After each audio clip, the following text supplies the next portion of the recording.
Central Florida. I'm WESH 2 First Warning Meteorologist Eric Burris. And I'm WJCL 22 Chief Meteorologist Jeremy Nelson. All right, so Jeremy, here we are, end of October, and we still have stuff to track out in the tropics. Yeah, a lot going on out there. While I'm talking, I'm not seeing any video coming through of you on my end, but we do have Hurricane Tammy out there right now. Also, we had Tropical Depression 21 in the far western Caribbean. It does not appear like that will end up being named. No, it's pretty much already over land. So let's start off with Tammy. Winds are at 75 miles an hour. And, just right off the bat, Jeremy, I feel like this has been a storm that has given the forecasters down at the National Hurricane Center quite some trouble just trying to get the forecast right. The upper level dynamics transitioning to fall have been quite the number here. Yeah, it doesn't look nearly as impressive right now, kind of just sheared to that eastern half. And we will see this start to weaken a little bit. You can talk about the forecast track of this, but the good news right now, this will not come close to Florida or the southeast coast. That's right, and it's definitely going to throw some decent wave action to everybody. So there's its current location, kind of past very near the Caribbean islands. There's the forecast cone, and, at majority of last week, it was forecast to recurve and stay way out to sea, not bothering anybody. And now, lo and behold, it kind of goes to the northeast and then makes a hard left turn, basically right toward Bermuda as a weakening storm system. And then afterward, it recurves back on out. So at this point, Jeremy, if I lived in Bermuda, I would be watching this closely. But thankfully, as you mentioned, the United States, not necessarily direct impacts, indirect impacts, though. Yeah, and you start to see those ones there. That's still forecast to be a hurricane, and then the L weakening, maybe extratropical or a tropical depression, or just a remnant area of low pressure. So that's what we're looking at. There's that curve where it kind of heads towards Bermuda. Definitely some gusty winds there. It seems like they've had several tropical systems this year move within probably 100 miles or so of that island. Yeah, but they've not had major impacts like they have in perhaps previous seasons. One thing that's interesting, though, is as the storm system kind of lifts around to Bermuda, my area, your area, the entire eastern seaboard really starting to see wave action building, rough surf, rip currents, and this could go along into like a king tide type cycle.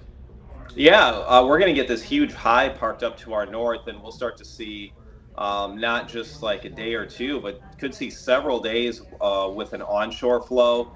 And this is the time of the year the tides are generally a little bit higher due to the moon-earth relationship there, the distance apart. Yeah, so if you live at the beach, just know that it's way, way, way out there, but there may be some kind of peripheral impacts from it. So, okay, there's that. There is another storm system, Jeremy, you had mentioned it. It's Tropical Depression 21. Let's take a look at the data there.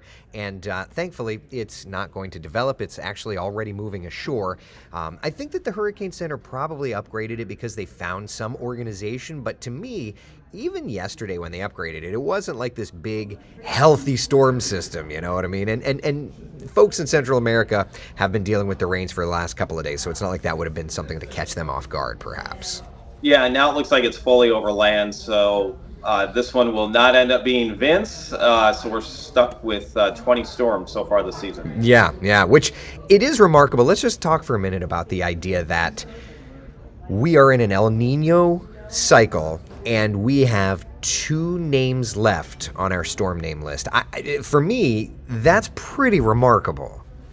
Yeah, I believe this is the busiest El Nino season in the Atlantic. We're at 20 storms, and we'll talk about this in a moment. I certainly think we could add another 1 or 2 names and maybe fill this list out before we get to the end of November. Some of the longer range data trying to hint at more activity in the Atlantic. Potentially nothing super close to home, but without a doubt, this has been a busy season. Yeah, no doubt. So let's do this then. Let's take a look. Let me go to the wide perspective here. Let's just take a look at what's going on out in the tropics right now. And obviously, we see that little thing there toward the center of the screen. If you look north of Puerto Rico, that's obviously Tammy. Tammy will be recurving. This is the latest version of the GFS. There it is, going toward like Bermuda, getting stuck, and then lifting away. But interestingly enough, right in here, Jeremy, as Tammy's doing its thing, the model's showing broad but lowering pressure there across kind of the Turks, Caicos, and the Bahama Islands. Yeah, and we'll see if that plays out because each model run of the GFS is a little bit different since we're still looking at something probably 180 hours out or farther, but it definitely has some sort of low trying to form. And when we talk about this, the high to the north, and then sometimes you get lows to form below it, and they get an environment where they can develop. The water down there is certainly still warm. We're cooling very fast though near the southeast coast and into the Gulf of Mexico. So, favorite area would be Caribbean or maybe closer to those islands. Well, and look, I mean, this is the GFS 12Z on November 3rd. I spy with my little eye there in the eastern Caribbean some sort of a real deepening area of low pressure. Hurricane, probably not, at least at the moment, but look at that, 956, 960. I mean, there's you had mentioned, Jeremy, offline, that the GFS is trying to throw some sort of a storm together, and depending on upper level dynamics, we'll have to see how that plays out. That motion is a little odd, but it at least is kind of trying to show something there. Right, and just taking the longer range GFS out, when you get that high to the north, and then you start kind of looking south of it. So, yeah, I wouldn't disregard that at all. It seems like we could get something. Also, there will be a front pushing offshore, and sometimes we get those lows this time of year that want to develop along those. Yeah, absolutely. All right, so that's a look at the GFS. Let's take a look at the European model and just kind of see what's doing here. Same idea. There's Tammy lifting, doing its thing from the 6Z to the more extended 00Z. It's also showing lowering pressures over the Turks, Caicos, and Bahamas, but nothing that's organizing there. And then going longer range on the control model. I mean, the European is a little more in on like storm systems in the United States than it is in the Atlantic basin. So, it's kind of an interesting like tale of two cities, right? Because you've got the GFS who's like, nah, we're going to keep doing hurricane season. And you've got the European that's like, nah, we're going to do some pretty decent cold fronts. So whichever one plays out will be interesting to see. Yeah, and if we want to talk more modeling, that's fine. Also, sort of our own model that we use to forecast for next hurricane season. We've been plotting the lows on that, which are kind of little clues to what may be happening next hurricane season. And we just updated that. You can talk about some of the new lows we added to this map in the last week. Yeah, so this is a look at it, Jeremy. And so basically, this is tracking all the areas of low pressure that we follow over the next couple of months. And so obviously we've put Tammy there, and that was Tammy's perhaps closest pass to land out near the Antilles, St. Croix, the Virgin Islands, etc. But there's also kind of been an interesting little area of low pressure, Jeremy, around October 20th and 21st, the Outer Banks into the northeastern United States. Chat about that a bit. Yeah, and I actually texted you last Friday because I was at work, Yeah. and I had the kind of just our regional SATRAD loop up, and I was like, wow, that's a little twist there, and it's something just to take note of. Yeah. So I think it's not maybe a huge thing, but even on the maps that we don't create, we use the NCEP 500 millibar maps and their surface maps from the Weather Prediction Center. And they plotted that low last Friday very close to the Outer Banks, and then it strengthened a bit as it went northeast. Yeah, so based on that, it'll be interesting to see once this recycles several times. I need to talk to you, sir. Once it recycles a couple of times, does that mean that we may have something interesting to look at come hurricane season next year for that kind of mid-Atlantic area? Yeah, and right now we're just marking these down. They're sort of clues, and as you said, we'll get to see another one or two cycles, and maybe these are nothing in future cycles, and we don't have to really pay that close of attention to them, or it's something maybe bigger where it leads us to say, hey, you know what, that could be a hot spot this season. Yeah. Oh, 100%. So we're following things, and we're already, interestingly enough, here at the end of October, working on our 2024 hurricane season forecast, which is a little crazy when you think about it, really.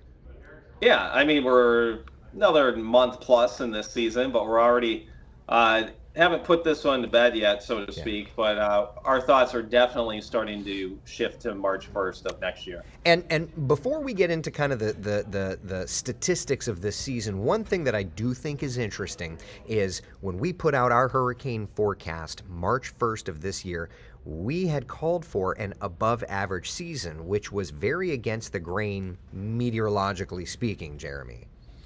Yeah, and the other bigger forecasts that came out in April and May, even to the start of June, were pretty much around average. Some were below average. Really didn't see anyone saying anything about above average activity at that preseason Right. point.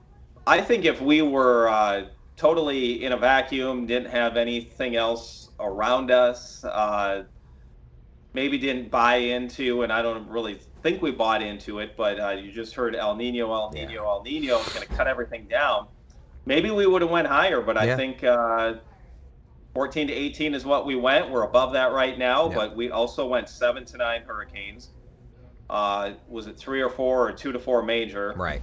And we're well within that range right now. You know, when you think about it, I think you're absolutely right. And I know one of the conversations I had here with the chief, you know, I'm no chief. You're the chief at your station. I am no chief. But one of the conversations I was having with my chief, just bouncing our hurricane forecast off of him, was El Nino playing into it. And it's funny because he even said, he's like, you know, El Nino has that stigma, and so you're kind of like, you know, he was asking, like, are you edging a little lower just because of that El Nino influence? Would you have gone even higher? And I think that we had, at least internally, kind of said, yeah, you know, if El Nino wasn't a thing, then we probably would have brought our numbers a little higher. But either way, we knew it was going to be an above average season, and lo and behold, it is. But thankfully, your area and my area have not had a major hit, even with all of these names having gone through the cycle. So that's something else. Yeah, I mean, the biggest hit this year was that far northeast part of the Gulf with Idalia. That did weaken quite a bit as it moved in to my area. So we pretty much just had some tropical storm force wind gusts around here. Did bring us a lot of rain. I would say that storm will be remembered for some flooding that occurred in some of our inland areas. That picked up like 10 inches of rain in a very short amount of time. So that was the impact for us. You look at the rest of the list, though, and thankfully those major hurricanes, most of them there, you do see Idalia. I'm curious to kind of see when they do their post-storm analysis in the off-season here, what that actually is going to end up being in terms of wind. Yeah, well, right at landfall, you mean? Yes. Yeah, oh, agreed. Agreed, because it definitely started that eyewall replacement cycle, like right as it was making landfall. And we were in the helicopter the next, literally, I watched the sunrise over the Nature Coast, and there was heavy damage, right? But it didn't look quite Cat 4 intensity. That's number one. The buildings that really were beat up were just pre-Andrew, poorly built buildings. But the other thing that makes it a struggle is that it made landfall on a very sparsely populated part of the Florida Peninsula. We call it the Nature Coast. And so, you know, it's not like you've got a ton of data to come back and look and say like, oh, it's definitely this or that. But the one thing that's wild, Jeremy, is we were over Horseshoe Beach, and it was, you know, there was plenty of devastation there, and the folks that are there are going to have a while to clean up. But as we were flying back to the station, did I ever share this story with you? You may have, but okay. Well, to everybody else, to everyone else. Yeah, to everyone else. So we're in the helicopter. We're flying away from Horseshoe Beach, and the pilot's like, "What is that?" And we look out. There are two roofs, probably 5 miles, maybe 10 miles away from Horseshoe Beach. Literally in the middle of the swampland, you had two roofs. Just it's almost like somebody lifted it and put it there, miles away. And that just lets you know the power of wind and water, and it's just a remarkable thing. Yeah, and even if you're anywhere near that center area, you can get quick spin-up tornadoes. Oh, yeah. And maybe it was something like that that hit it as well. But yeah, that's pretty crazy. That's definitely a new perspective if you get that aerial view after a storm goes by. Yeah, 100%. So, all right. So we know that we've had a lot. 20 named storms. Through today, the average is 12.9. Last year, through today, we'd had 11. Isn't that remarkable when you look at last year to this year's comparison? Yeah, and last year it got busy in October and November. It did. So we'll see how this November goes. Maybe it's active, but as long as it's active away from land. 100% agreed. So we've tracked storms for 95.2 days this year. The average is 62.3. Last year was 46.75. So it's been, by all accounts, every metric we have, it's been very, very busy. And ACE is the raw metric, and it's the one that us nerds love to use the most. ACE score is sitting at 139.6. The 30-year average, 111.5. Last year is 84. We've already seen more ACE this season than a normal hurricane season has from cover to cover, Jeremy. Yeah, I think it's like 122.5 something like that is the final ACE average for a normal season, and we're above that. We'll probably end up 140 something, 150 by the time it's done. Yeah, so above average season by all accounts, and we're not done yet. It'll be interesting, my friend, to see, does the GFS end up having the better handle, or is the European right where we're just shutting things off? We'll have to wait and see. To me, if El Nino is to play into next year's hurricane season, we'll know about it in the next month. Yeah, I think so. And some of the longer range projections, when you talk about ENSO, those waters in the Pacific are trying to kind of tail the El Nino off as we go into next year. So is that almost going to be gone by the time we get into maybe the peak of next hurricane season? That's another thing we'll have to consider. But that's something we'll really start to look at once we get into like January, and then as we start to make our forecast in February, which will be released on March the 1st, we have to make some projections forward. We also, besides using our own methodology, definitely go back and look at some analogs. Yep. And from the analogs we had picked out for this season, or just based on El Nino, I think the highest number of storms was 12 in one of those years, either like 12 or 14. Yeah. So we definitely went sort of against the grain for a lot of things we were looking at. But again, sort of our tried and true method that we've had great success with. That's what we lean on. And I would say right now, what we've seen is one system in the Gulf, and then kind of a lot of activity once again in the Atlantic. Yep. Caribbean, not as much. Obviously, we have a tropical depression down there, but that doesn't send off any alarm bells too much to me. Right. There's been a decent amount of activity though in the Atlantic. Yeah. Well, and then there's the one feature in the Gulf that has my interest, and I know it does you as well, is that one severe weather deal like 2 weeks ago, that storm system that kind of rode along the northern Gulf Coast and then moved up and through Florida and kind of near your area as well. So there are features. But to me, the most interesting part is going to be to see when they recycle back through, what do they look like? And then kind of, seeing the forest through the trees, looking at a more of a broad overview to see how this plays out. And of course, I'm excited to be doing this a little more interactively with our viewers this year as well, Jeremy. Yeah, and hopefully this gives everyone a little bit of insight to how we put these things together. So obviously we're plotting the lows for you. We're kind of talking out loud about things that we're watching right now. And I would say probably the top 2 or 3 things right now, obviously that thing in the Gulf, that would be number one. Yep. Number 2 is sort of busy out in the Atlantic right now, because obviously we have a hurricane. It did get close or moved over some of those islands. So that is kind of a newish feature that we did not really see last cycle. And now we're headed a week away from Halloween, and then we have pretty much one more month where everything sort of could be new, and then we'll have to start to watch for the recycles and then what they look like. Yeah, boy, it's getting to busy season for you and I, my friend. Oh my goodness, love it. All right, do you have anything else to add? No, I don't think so. It's almost to the final month of hurricane season, so we'll have maybe about five episodes of this left, and then maybe we'll update people once or twice in the off season. Yeah, I think that's a good idea. I think doing that, a couple of pop-ins just to update how our hurricane forecast is going. And get some questions and answers too, because I think as people ask us questions, there's a lot of look, there's a lot of stupid people out there too, but there's a lot of smart people, and if they ask us some decent questions where it's like, oh, that's let's look at that. I didn't think about that. Hey, it could only help us, I think. Yep. I think that is very true. Well, next week, maybe on Halloween, I'll put my West shirt on and I'll be Eric next week. And you can overnight me a WJCL polo to add to my collection of shirts. So, all right, very good. Well, listen, from Central Florida, it's beautiful and it's breezy thanks to kind of peripherals of Tammy. I'm WESH 2 meteorologist Eric Burris. And in Savannah, Georgia, I'm WJCL 22 Chief Meteorologist Jeremy Nelson. All right, bud. We'll talk to you later.